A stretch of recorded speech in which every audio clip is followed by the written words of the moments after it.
एक छोटे से गांव में आरव नाम का लड़का रहता था। बचपन से ही उसका सपना था बड़ा आदमी बनना, लेकिन हालात उसके खिलाफ थे। उसके पिता एक छोटे किसान थे और माँ घरों में काम करती थी। गरीबी इतनी थी कि कभी कभी एक वक्त का खाना भी मुश्किल हो जाता था।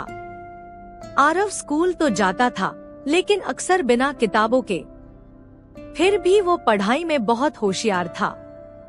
गांव के मास्टर जी कहते, बेटा, अंधेरा कितना भी गहरा क्यों न हो, एक दीपक उसे मिटाने के लिए काफी होता है।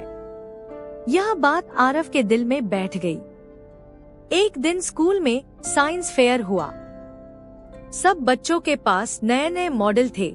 किसी के पास बिजली का सर्किट, किसी के पास सोलर कार। पर आरव के पास तो पैसे भी नहीं थे। वो गांव के कबाड़ से तार, टीन के डिब्बे और एक टूटी टॉर्च लाया और रात भर मेहनत कर एक सौर ऊर्जा से चलने वाला दीपक बना डाला। अगले दिन जब फेयर में उसका दीपक जल उठा तो पूरा स्कूल ताली बजाने लगा। उसके मास्टर जी बोले, देखो, असली चमक तो उसी में होती है जो अंधेरे में भी खुद को जलाना जानता है। उस दिन आरव ने ठान लिया कि वो अपने गांव के हर घर में बिजली की रोशनी लाएगा। वक्त बीतता गया।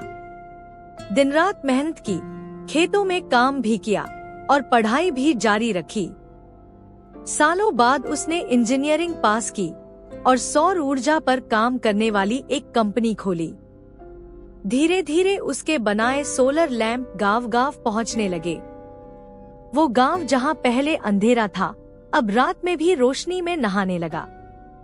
एक दिन वही मास्टर जी बूढ़े हो चुके थे और अपने घर के बाहर बैठे थे। सामने उनके आंगन में आरव का सोलर लैंप जल रहा था। आरव ने उनके पास जाकर कहा, गुरुजी, आपने सही कहा था। एक दीपक ही काफी होता है अंधेरा मिटाने के लिए। मास्टर जी की आंखें भर आईं।